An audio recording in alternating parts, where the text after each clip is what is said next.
Welcome to this podcast, Holistic Creators, where we share our unique and universal stories about shaping the future for the 4Ps: people, planet, purpose, and profit. My name is Swanette. I'm a mental coach and your host of this show. My intention for this show is to inspire you on your paths to a holistic future. So welcome. Hello and welcome to my podcast, Holistic Creators. My name is Swanette and I'm your host. Today my guest is Lena Miloschevic. She is a coach, a healer, and a speaker. She runs retreats and teaches yoga and meditation. Lena, welcome to my show. Thank you. Thank you for having me. I'm really excited to be here. Yeah, it's been a long time that we have been in contact first, but now we have the possibility to speak with each other. I'm so happy about that. Yeah, so am I, really. Yeah, so let us know a little bit about you. Who are you and how have you become the person you are right now? So I've this contrasting story, right? Because I have always been very spiritual. I've always been interested in how body, mind, spirit interweave, like from a very young age. But I was also, good at school, good at maths. So the path that I was put on and that I actually enjoyed a lot was management. So I worked at Frankfurt Airport for a very long time in airport management. I have a degree in business from university, so that was where I started off, right? As so many of us actually that have these dual interests or these dual parts of our beings, right? We're all complex, not, one box fit humans.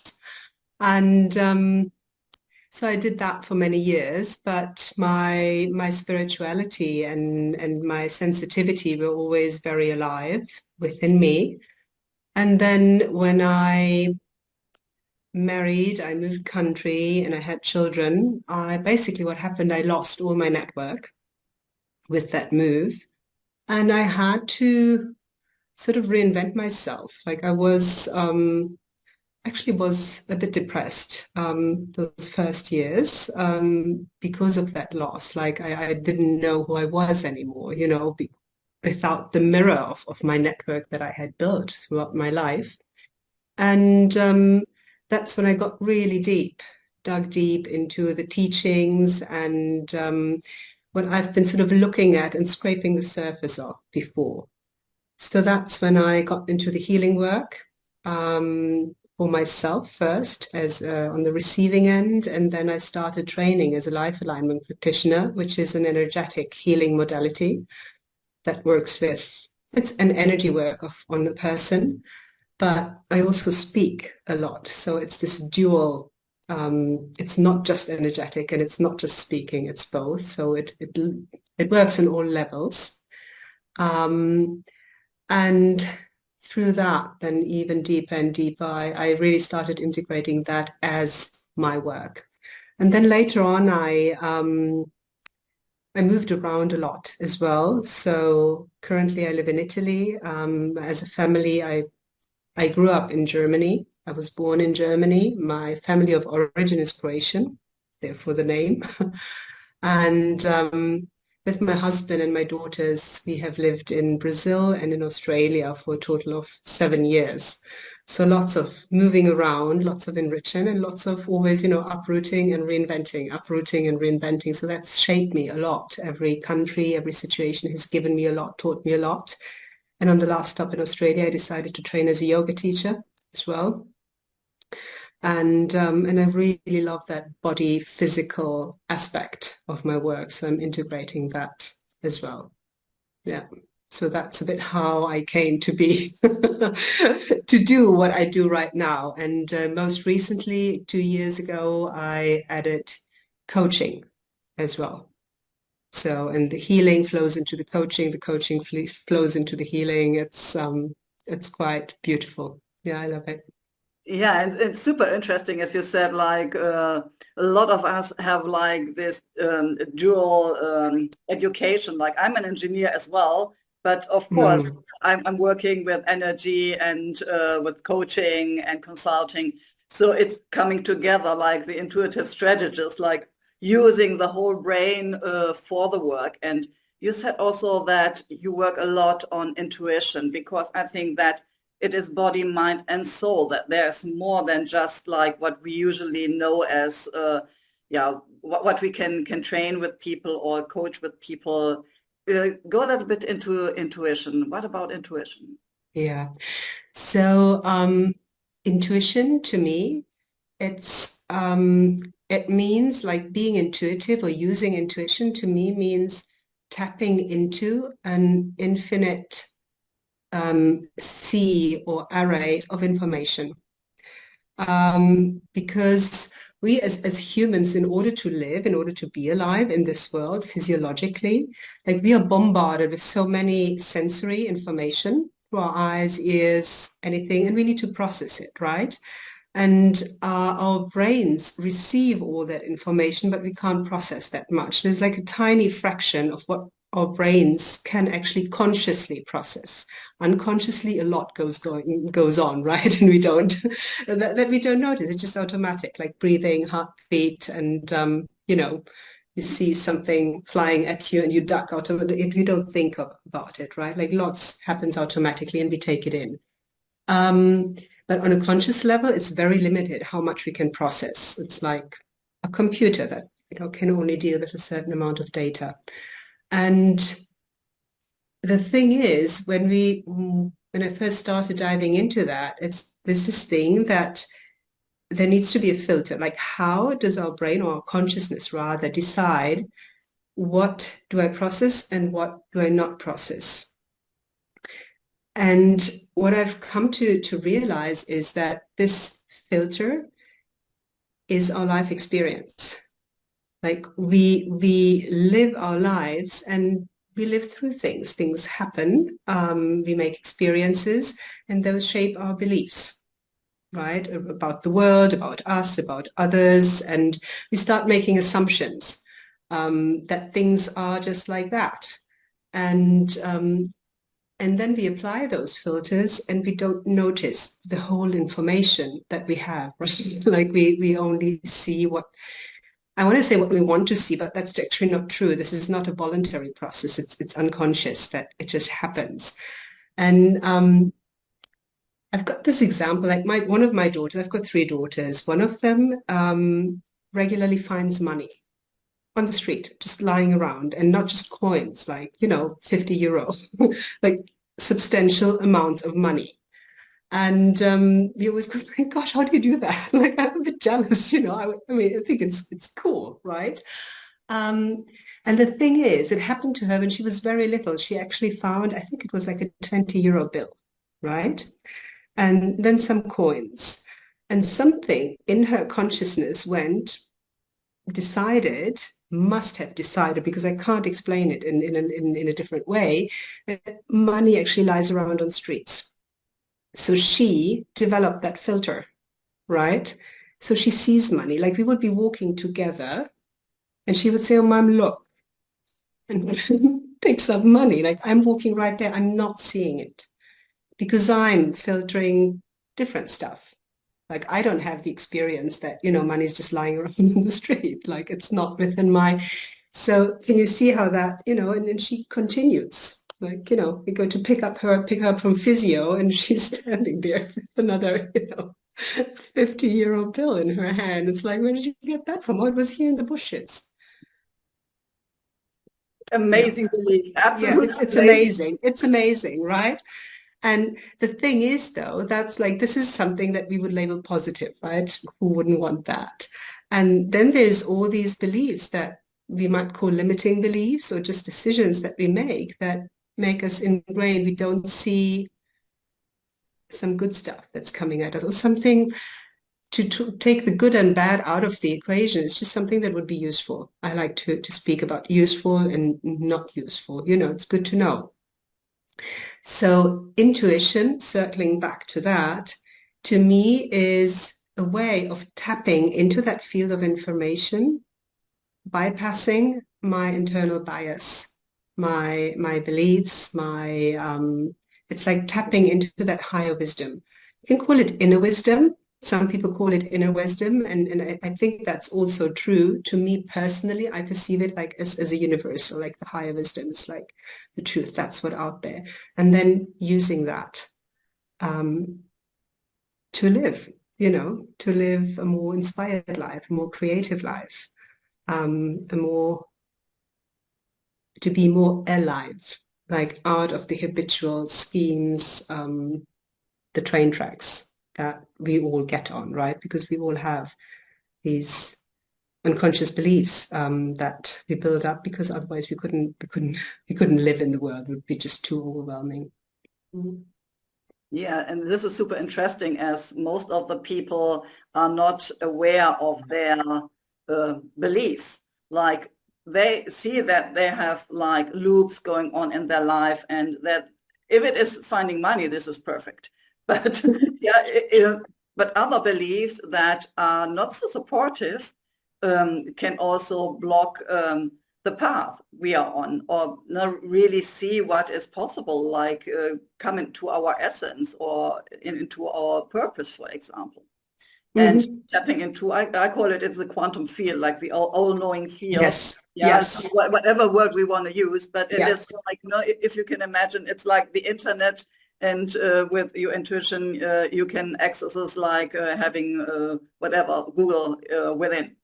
Yeah. So yeah, and downloading the information that is set in the field as well for yourself.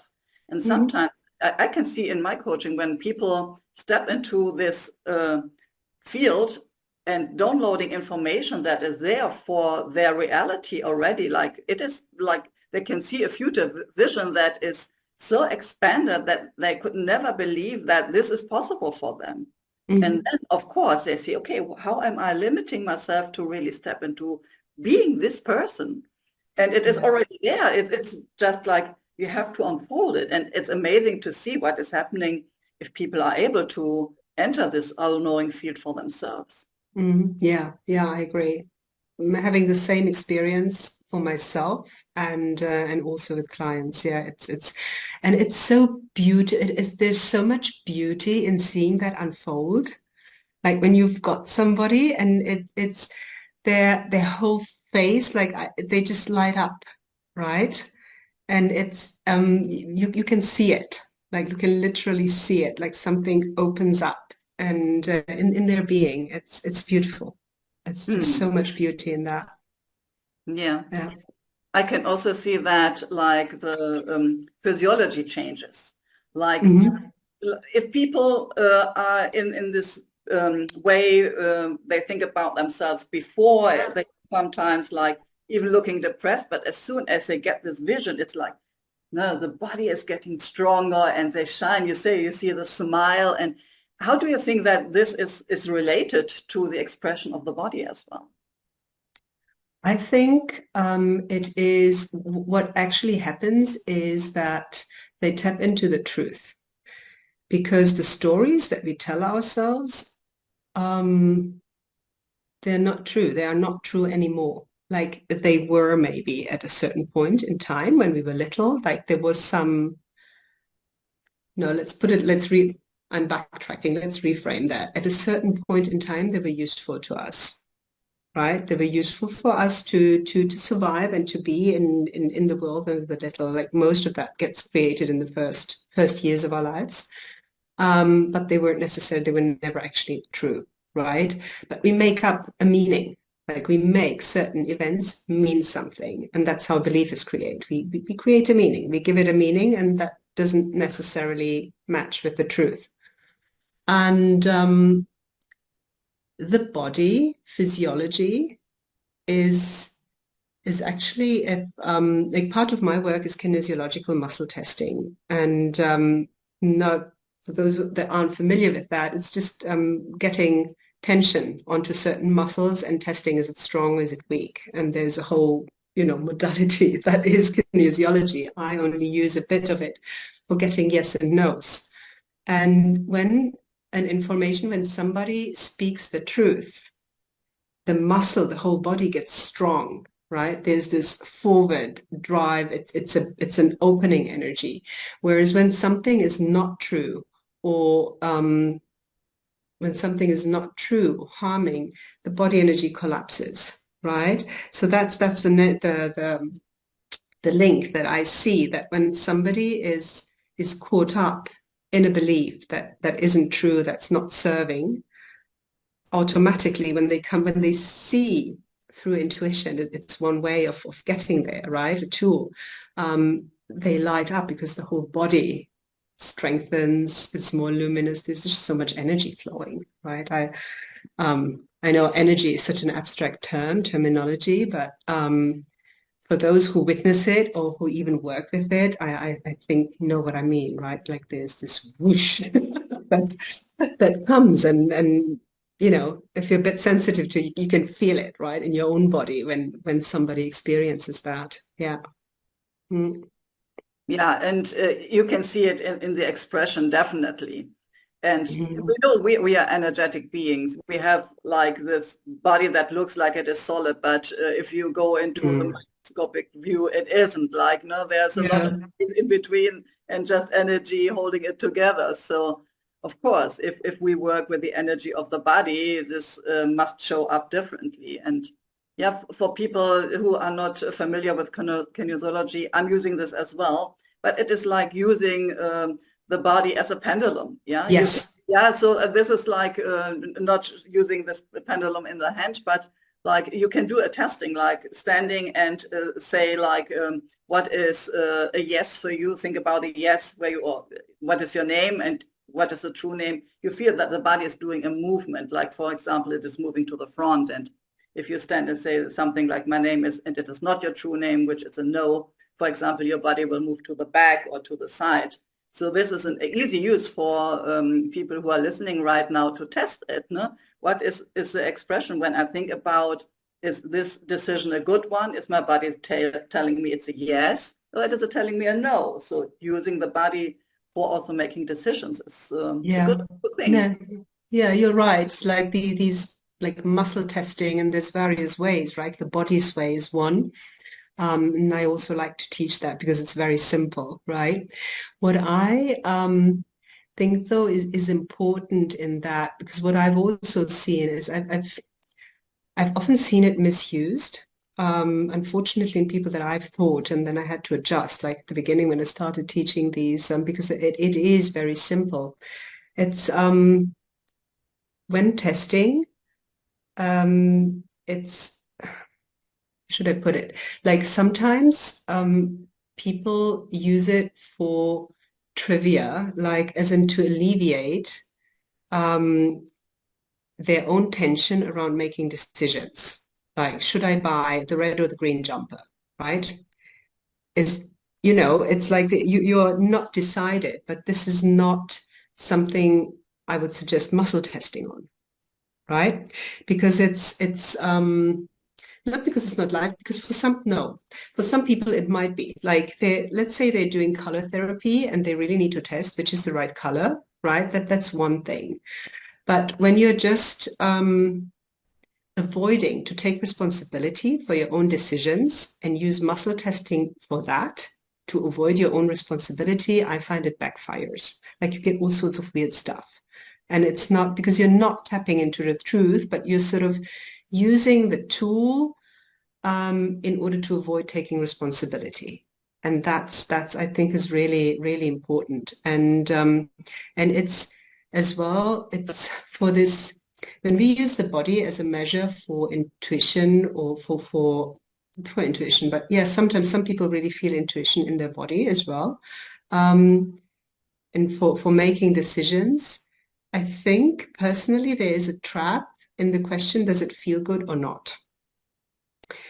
Because what I've found, especially lately, since I started the structured intuitive, like applying it very much on my own, the things that are true for me to do sometimes actually scare the hell out of me.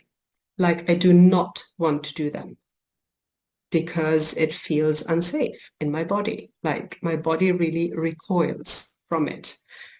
But in a way that I recognize it's a fear, because at the same time, I sense there's a longing or a knowing that's the next step. And it's a fine line because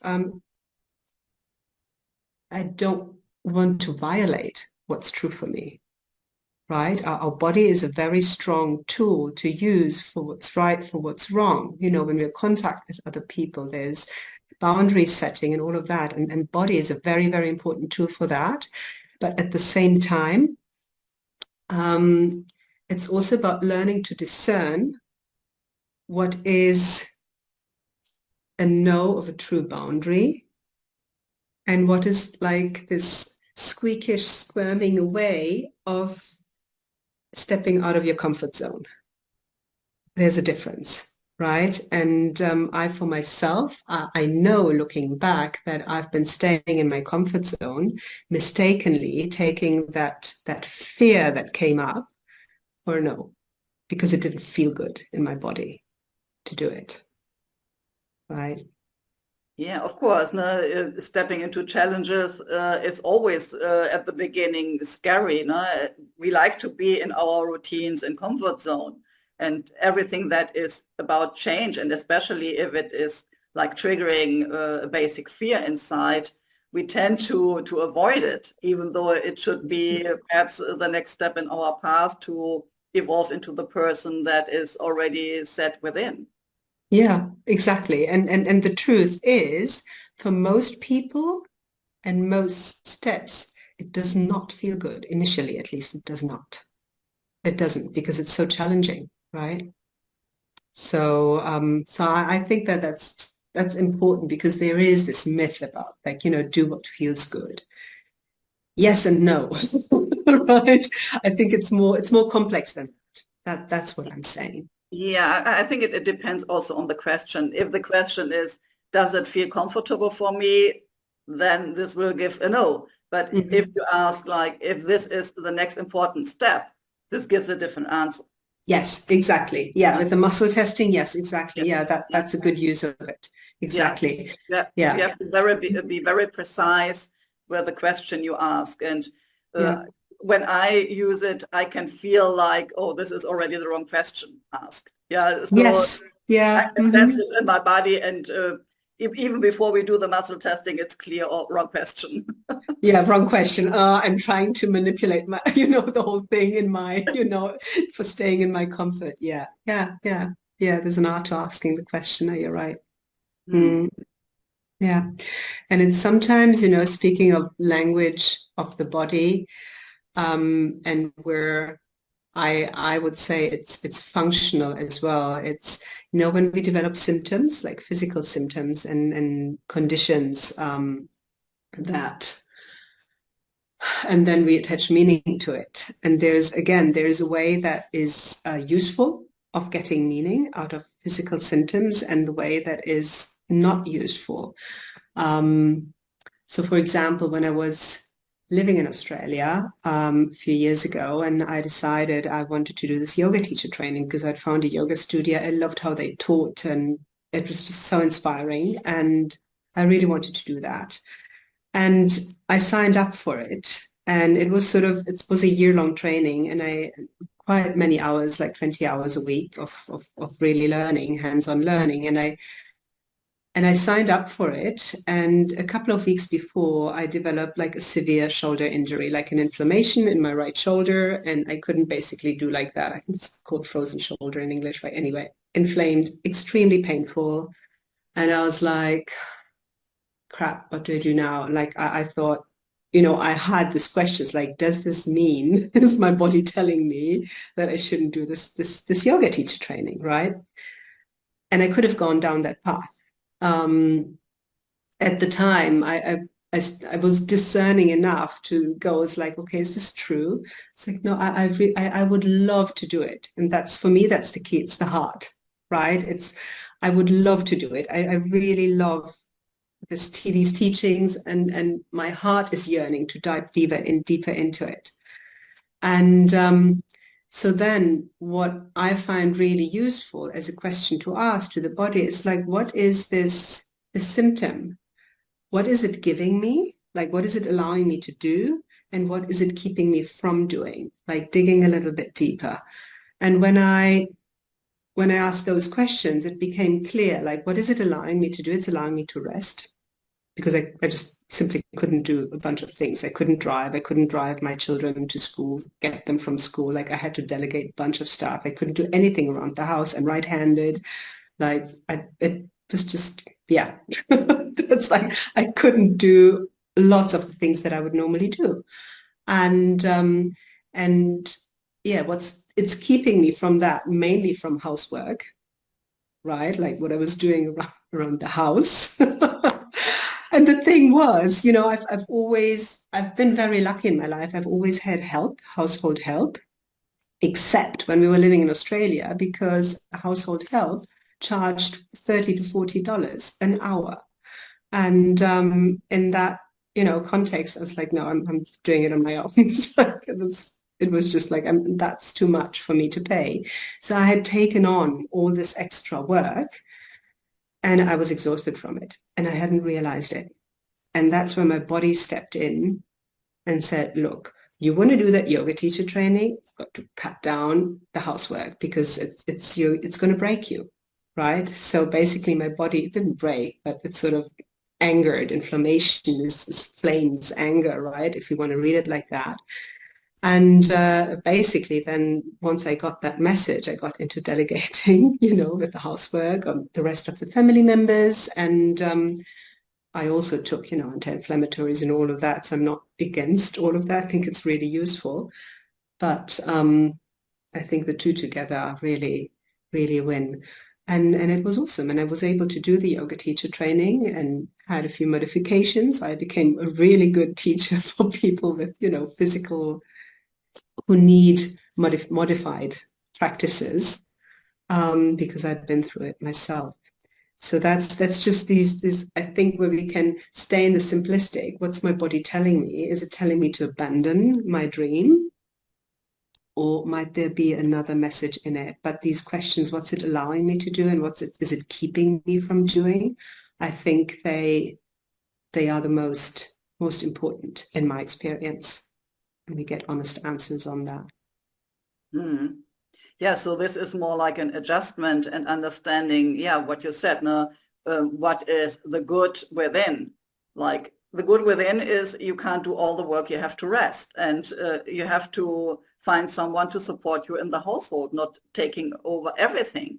Mm-hmm. Or taking on everything. So I think this was definitely a good thing. And then understanding where do you want to go with your heart, like doing the yoga training. Yeah. Mm-hmm. So right now, what is in your heart? What is your mission? What do you feel that you are called to do?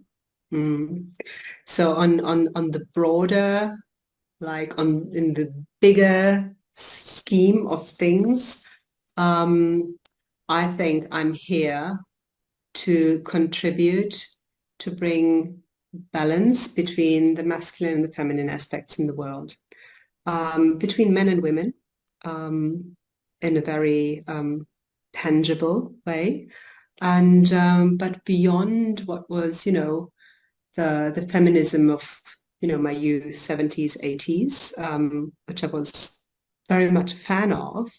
But it's really about a balance in a system of society, and I'm speaking about, Western society, Western European, yes, that where I really see suffering and limitations for both women and for men, because it's a story, right, that's been told about how these relationships are, or as if they were set in stone, and they're not.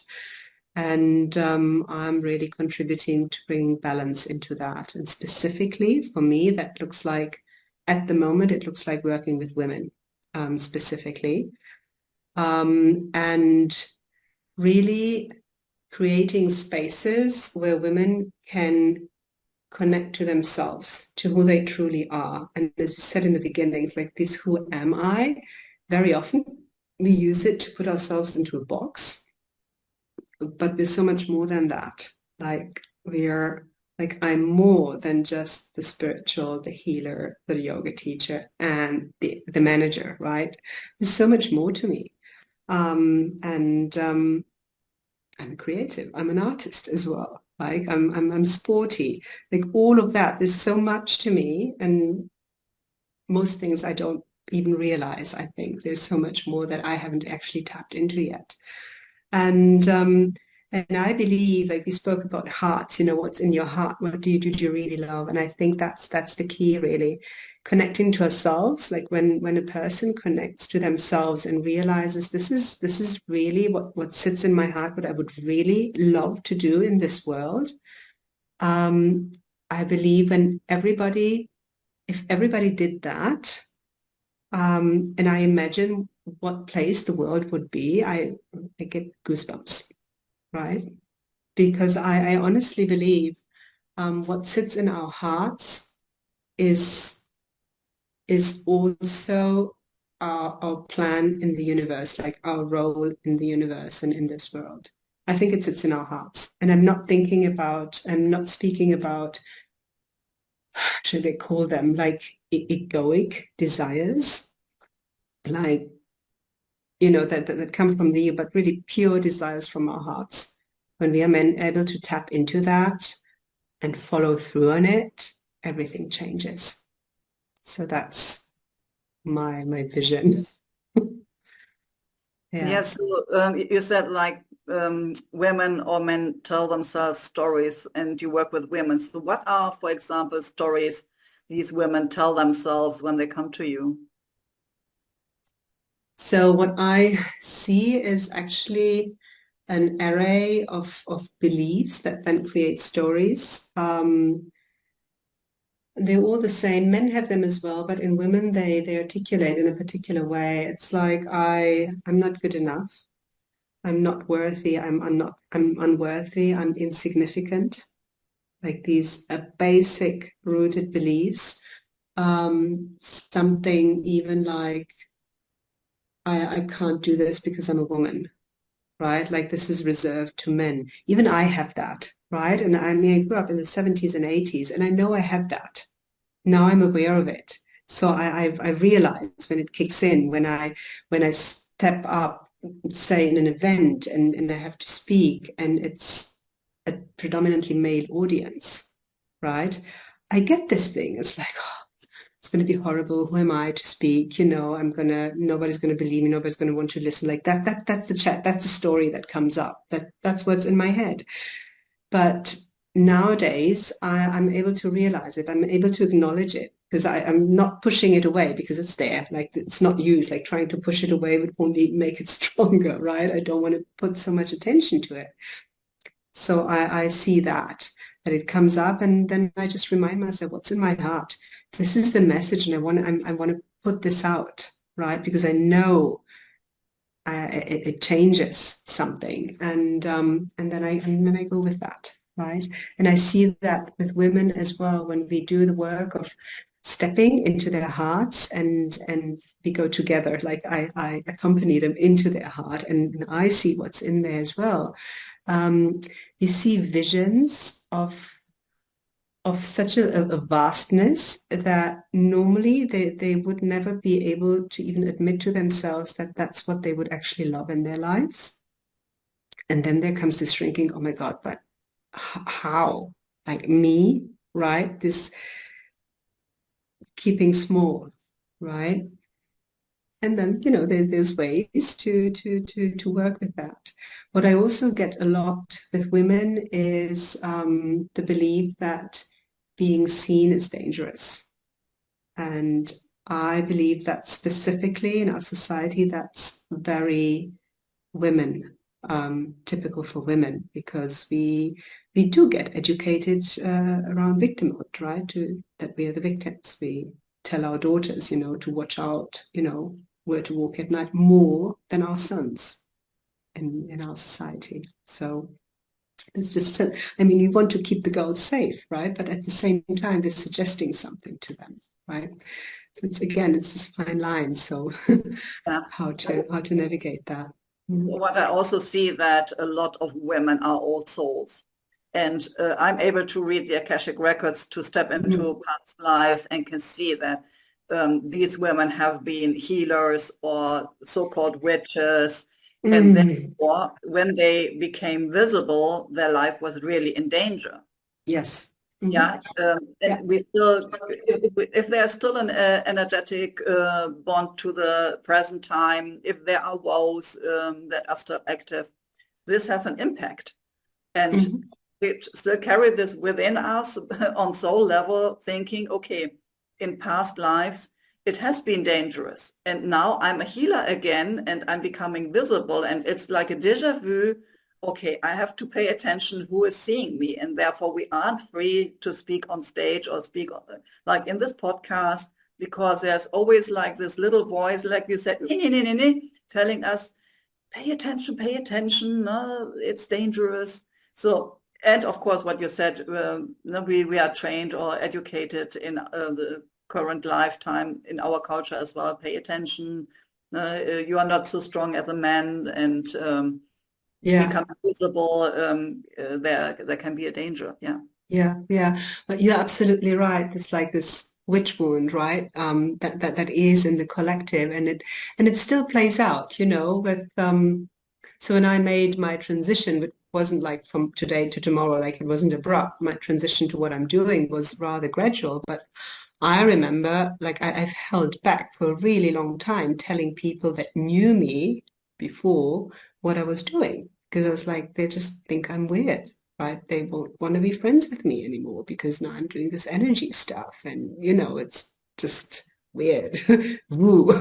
You name it, right? But there's a fear in it. There's a fear like nobody will want to hang out with me anymore because now I've become this weird, like she's going crazy, basically, right? Which is also something that's been suggested to women in the past. It's like either you're dangerous, you've got to be burned, right? Like eliminated, Middle Ages, the witch hunts, or even, more recent years, 50s, like hysteria, like she's hysterical, for women that's just speaking up, speaking her truth, saying what she sees, what's there. And and we all, in one way or another, not all of them, I don't want to generalize, but I just work with a lot of women and even, those that I'm just friends with or colleagues. It's each one of us has some sort of story to tell around this, right? Yeah.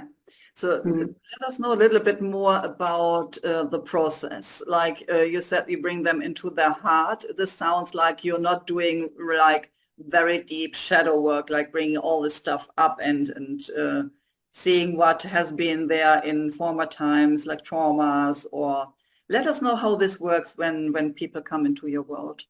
Mm. So there's both of it. There's both of it in.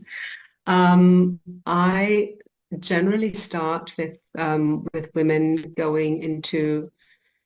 stepping into their heart, like opening up the intuitive channels and then stepping what's in your heart, like because that then becomes the true north, the focus point, the orientation point, right? And what happens like once we really encounter what lives in our heart in that dimension, because it's a different dimension, right, that we step into, and then we start bridging the dimensions from here to there and stepping more and more into that and bringing that into our lives. And once we declare it, because we then formulate actually life choices around it, around what we found in their hearts. And once you declare that, all your shit's going to come up, like everything, like all your beliefs and because your everything that's kept you in your comfort zone is going to rebel because it's going to tell you it's not safe. Don't go there. Stay where you are. Stay comfortable because going there is going to put you like it feels nervous system wise. It feels like danger. It feels really dangerous. And so then, yes, we do the deep dive shadow work and all of that.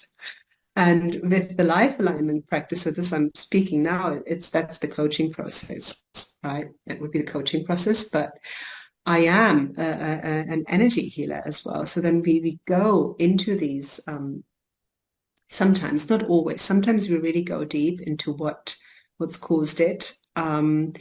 Not always. I'm finding lately, it's not always necessary, because it's just this thing that for many years I've treated it for myself as well. Like I've got to unblock, I've got to heal myself in the illusion that I needed to in order to live the life that I loved. Like the whatever I perceived was broken or not all right, or whatever needed healing was sort of keeping me from living how I want to live, right? And lately, it's not that I'm bypassing it. I'm very aware of that, but I've come to the realization, and as many have probably, that this is another story that I'm telling myself. Like, this is an obstacle that's keeping me from getting what I want. From what I want, I mean what's in my heart, right? And it's not true. It's not true.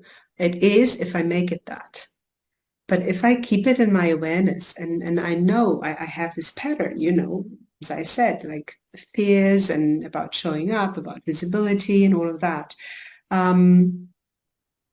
Is it there? Yes. Can I choose to show up anyway? Of course I can, because I connect to why I'm doing it, what I love, right? Like even being, on this podcast, right? I personally had a long story of, being visible is dangerous. It's difficult for me to be visible. And recently I was asked to speak at a masterclass. I had a masterclass and then teaching as well. And I was like, oh my God, I love speaking. Like I have always, and I had completely removed that. And I was like, okay, I genuinely love this. I'm a teacher, right? Like I'm genuinely a teacher. I love teaching people things and explaining stuff. And I just love it. I love it. And I remembered, at age 21, they put me while I was in an apprenticeship at a company that I was working for. And they put me in front of, I think it was 1,500 other young people to explain about what I was doing, right? Like what the apprenticeship looked like. And I had volunteered for that. Like they asked, and it's like, do you want to do it? I was like, yeah, sure. And I did it and I loved it. So it's like, if I connect to that, that's in my heart. I love speaking. Am I also afraid of being visible? Yes, I am. So where do I put the power? Like, do I put the power into the fear and try to fix it and maybe take years to do it? Or can I just say, yeah, it's here, but I'm doing it anyway because I'm connected to what I love, and that is what's pulling me forward. And the cool thing is, the fear is like always there because it's part of my conditioning, but it gets less. Like it gets less loud. The voice of the fear is there, but it starts, from the yelling, shirt, sleeve tugging, attitude to a more of a whisper. Yeah. Yeah, and then the voice that was the whispering before can get louder and can be heard. Yeah, yes, exactly. Yeah, you're absolutely right. Yeah, the speaking, yeah, that was a whisper. Yeah, because I'd forgotten it. I'd paid so much attention to the fear, trying to fix it. Yeah. Useless. So what do you see, of course, for yourself? What was the outcome, but also for the women that are in your coaching, and you also have a retreat coming up. Please go a little bit into that as well. What is the outcome that you see when people go through this process and like coming into their true self and into this becoming this shiny being? It's just beauty. Love and beauty in its purest form, because they start really when you start connecting to your heart, and to your heart, it means also you start getting like a gist of who you really are. And that also is a process. Like sometimes speak to people and they think they have to figure out who they are first before then being able to be that. And for me, personally, this is personal, it's a process. Like it's baby steps, baby, sometimes big steps, giant steps, like getting closer to who I am actually. And I'm stepping more and more into that. And by doing it, I'm discovering myself. Does that make sense? It's not like having to know it before, you know, it's a step-by-step process. And that's actually on my retreat, what I'm witnessing. It's gorgeous because I hold space. It's in Croatia. As I mentioned, my family is Croatian originally, and that's our family property. So my great-great-grandfather built it. It's two houses with a large plot of land, terrace, and my grandma used to run university student camps by the sea there. Then my parents ran it as a bed and breakfast for 20 years, and now I'm taking over and turning it into a retreat center. I'm holding my own retreats there, but also opening it up for others. And it's by the sea. It's a magical place, a little village. And also speaking about the woo-woo, there's a few dimensional portals in the area. So it's really very, very special there. And where was I going? Oh, yeah, okay. The women, you know, they come and we do various activities together. There's lots of free time because part of what is important to me is creating spaciousness in life. Because if you're just doing, it's hard to listen to yourself. It's hard to listen to your body. It's hard to listen to your intuition, right? When you're busy doing things. And so it allows lots of time also for integration. And what I've witnessed is, you know, artists that haven't painted in years start sketching while they're still there, and then, you know, later show me drawings. I've had in the latest retreat one writer who was blocked for a long time. And I spoke with her the other day, and she's finishing her book, like she's finished it. Now she started promoting it. Other women who are just really from this ability to connect to themselves, they make sometimes even little changes in their lives, in the way they show up, right? And it changes everything. It changes how they feel, and because they're able to be more themselves, right? They're censoring themselves a lot less, and that is just it's beautiful. That was in the retreat, and it's also in the ongoing work that I do, that I find that. And sometimes the changes are big, right? And scary, and there's lots of fear and big emotions coming up. But I really believe, and that's the feedback that I'm getting, that I have a way of holding space for that, like for the big emotions and the big drama without going in there, you know, and getting swallowed up with it. Mm. So it's really a deep transformation that is possible during this retreat. Yes, yes, it is. Yeah. Because I hold, that's the intention that I'm holding. I'm holding the intention of a transformational, there's a structure behind it and how I set it up. So it is a transformational structure, a transformational process with a lot of spaciousness in there, lots of love, lots of love. And yeah, and even the collaborators, like the women that work with me on it, it's to me it's important that they are very heart open personalities that can really embrace when it's appropriate, and they can just serve from that, they want to serve from their hearts. Yeah. That's what's important. For whom would this be the perfect fit? Like, what kind of topics will you work on, or what kind of women are you looking for this retreat?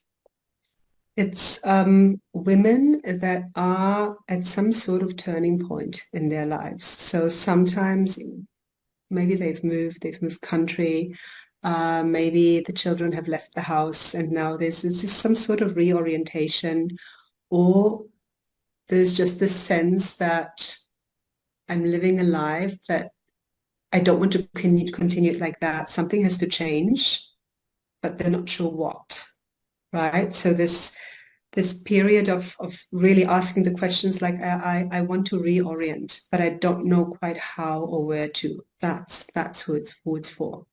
Because it's a journey of self-discovery, basically, right? A journey of self-discovery. Yeah. But with the intention of then, taking it into your life. Because I also teach tools, right? It's not just you do the thing and you're there and then you go home and everything's like before. Like, what would be the point? you know? So it's the kind of finding the new north and the bigger vision, I would say. Yes. Yeah. Yes, exactly. Yeah. Mm-hmm. Right. And that's in the retreat and also in my one-on work. Actually, the two go really, really nicely together. Yeah. And this time you said that there will be like also a festival, like celebrating something. Like, let us know about that. Celebration is always good. Yeah, celebrating womanhood and celebrating. So the theme there is the multifaceted beings that we are, the multifacetedness. I don't know if that's a word in English, of womanhood.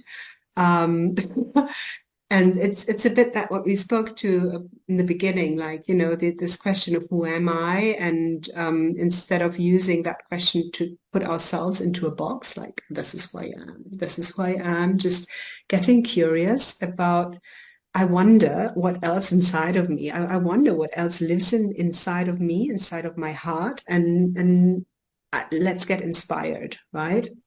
And the festival, as opposed to the retreat, I'm leading it, and I set the intention and the direction, and I guide.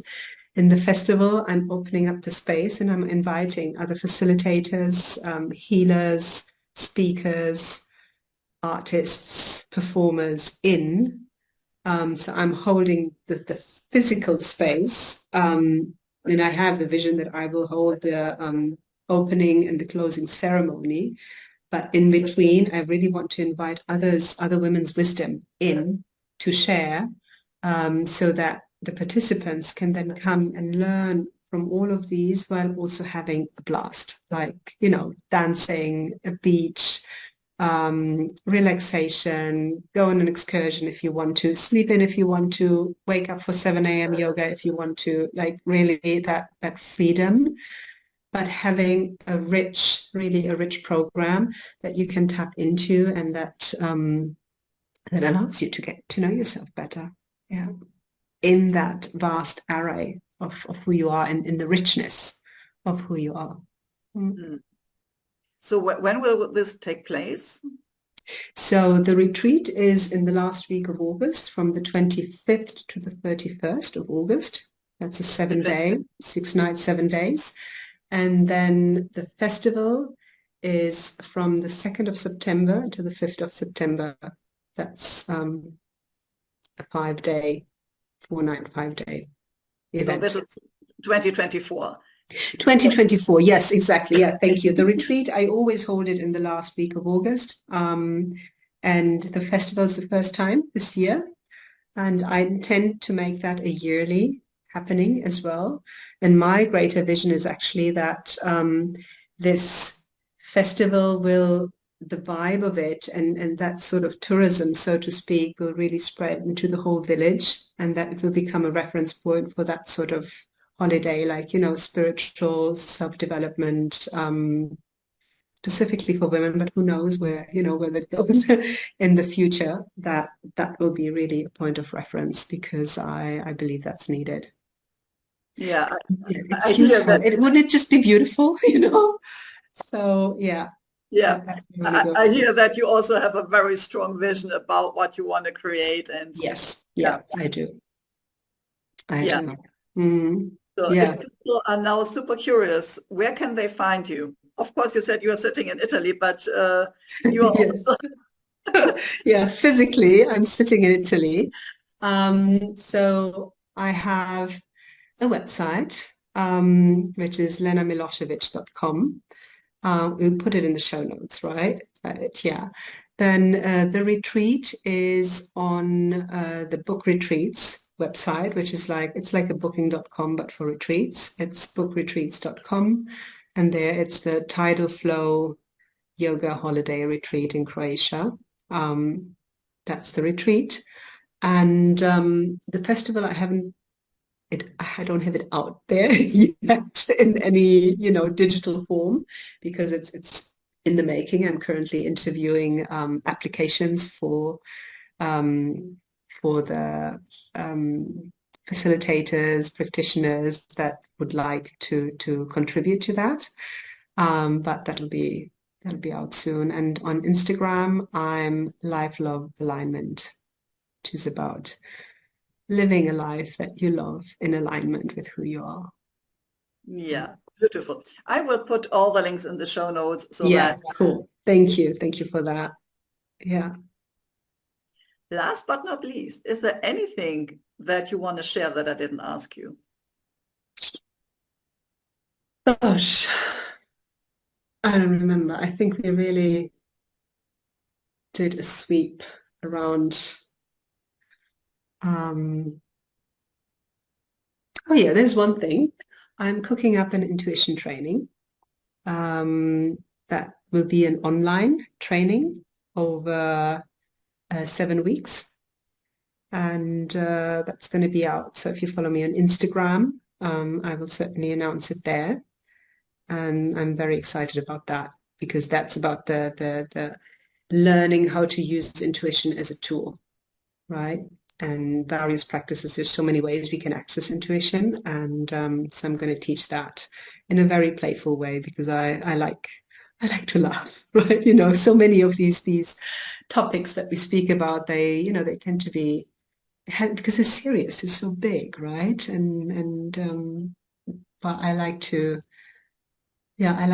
bring laughter and a bit of easy fun into it. Yeah. Yeah, wow, beautiful.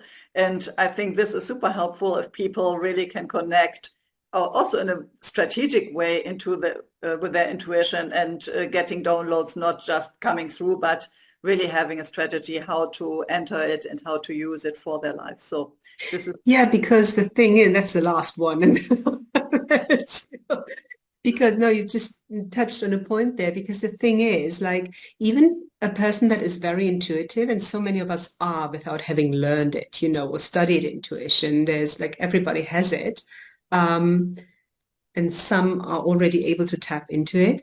But when we go into a state, a dysregulated nervous state, when something happens or we're afraid or we're stress, just simple stress, closes that channel, right? It does tend to close the intuitive channel because you want to resolve, the situation that we are in. So having tools, strategies on how to tap into your intuition, even when the channel, let's say, physiologically closes, that is priceless. That really is priceless because, when you wake up and you have an intuitive download, that's awesome, right? But what I really want to teach people is how to tap into that when you're, let's say, physiologically not as open to it. And that's when you really need it most, right? When you're stressed and you need that, or you want that information, like how to get out of here. Right? Absolutely, yeah. So if you really need the good or the perfect solution, you can't make this up with your mind. You really need yes. Yeah. Otherwise, you're going into another loop because your brain can only give what is already there. It is not bringing new information in. Yeah. Exactly. Yeah. Thank you. That was nicely put. Yeah. Yeah. Thank you so much for being my guest today, Lena. And it was a pleasure speaking with you. Hope to see you. Thank you so much for the opportunity. I really, really loved it. Loved connecting with you. Thank you. Bye-bye. Bye. Bye-bye. Thank you for listening or watching my podcast, Holistic Creators. If you want to know more about how I can help and support you, have a look at my website, spiritualchangemaker.com. You can also join my Facebook group, Spiritual Changemakers Community. Stay tuned for the next episode by subscribing to this channel. And you also can check the previous episodes.